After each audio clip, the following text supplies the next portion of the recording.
Me okay? Yep, gotcha. Awesome. Well, we are going to get right into questions for Kyle, and we will kick things off with Jack Johnson. Go ahead, Jack. Yeah, hey Kyle. So it's been 10 years since Phoenix was repaved, and then about 3 years since it was reconfigured and flipped the front stretch over to the back stretch. You've had success in all three configurations, but how different is the old Phoenix from the Phoenix from 2011 to 2018 and then up until now? Well, the old Phoenix, the old asphalt, it's way different than the new one, that's for sure.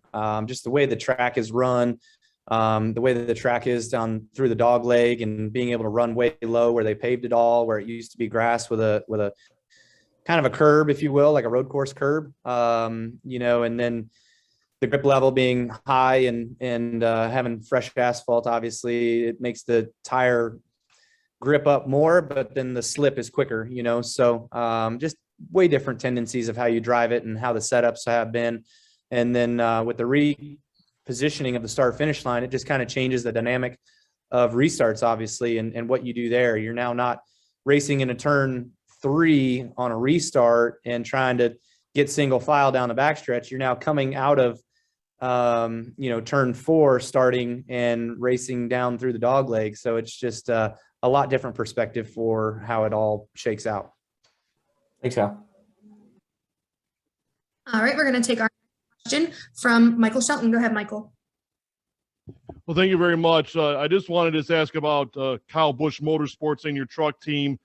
John Hunter Nemechek, obviously still atop the standings heading into Darlington.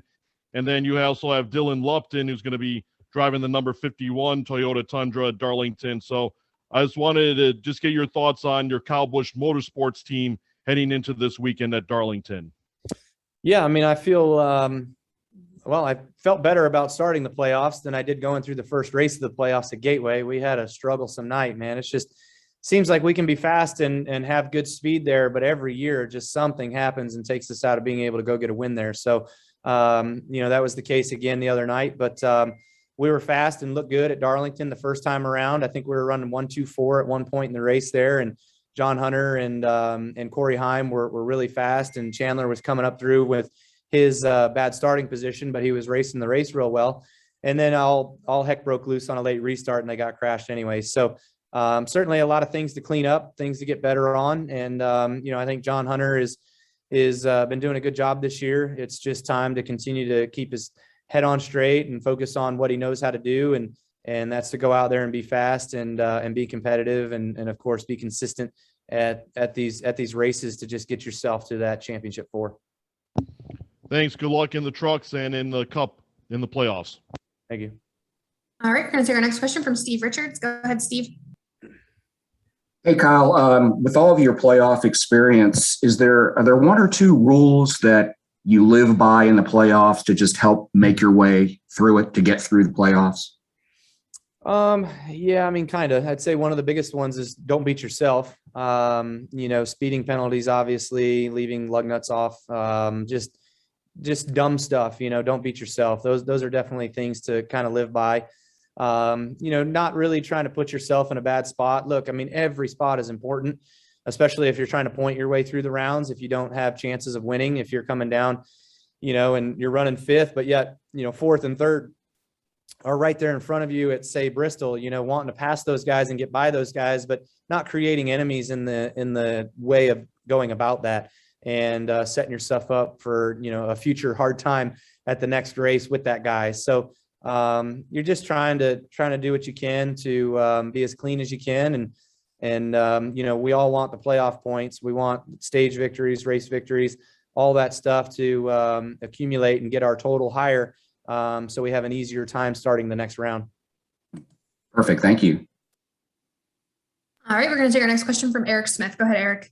Yeah, thank you, Kyle. And stick and ball sports, you always hear about you have 2 separate seasons, regular season and postseason.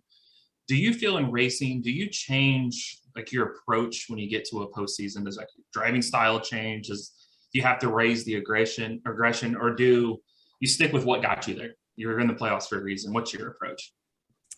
Years ago when we all kind of looked at how Jimmy Johnson was successful and what he was able to do and how he was able to elevate his game when it got towards the end of the year and into the postseason, everybody was like, well, how do you do that? And I think they kind of had the playoff mantra ahead of time, and how you go about this and how you do this, and the mindset and the skill that it took in order to be able to elevate your game. And I think the race team did it as well too. So we've learned from that over the years, and I feel like we've better acclimated ourselves to that strategy. But there's only so much you can do. I mean, if you've got fast cars, that makes your job a whole hell of a lot easier every single weekend than if you're going to be only having cars that are 10th place worthy. That's definitely not going to get the job done, and you're not going to be a championship threat. So, speed in race cars is the number one forefront. Thanks, Kyle. Good luck this weekend. All right, Kyle, I'm actually going to read you a question here from Zach Sterniolo. How different does it feel entering the playoffs this year as opposed to last year, considering the regular season success you've had this time around? Yeah, I mean, this year kind of feels like a more normal regular season, although it still wasn't as good as we would have hoped to have been. Years past, we've come in as the number 1 seed or number 2 seed right there, right close at the top. This year we're 4th, but we're a bit behind in some of the point tally that we needed.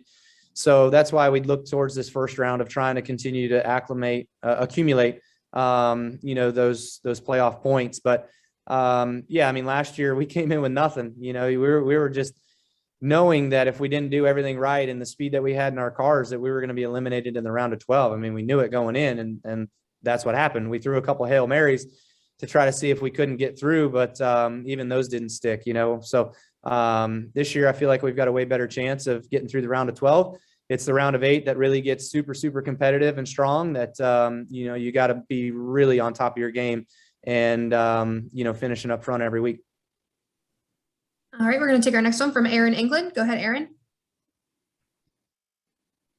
Thanks, Marissa. Thanks, Kyle. Congratulations on making playoffs.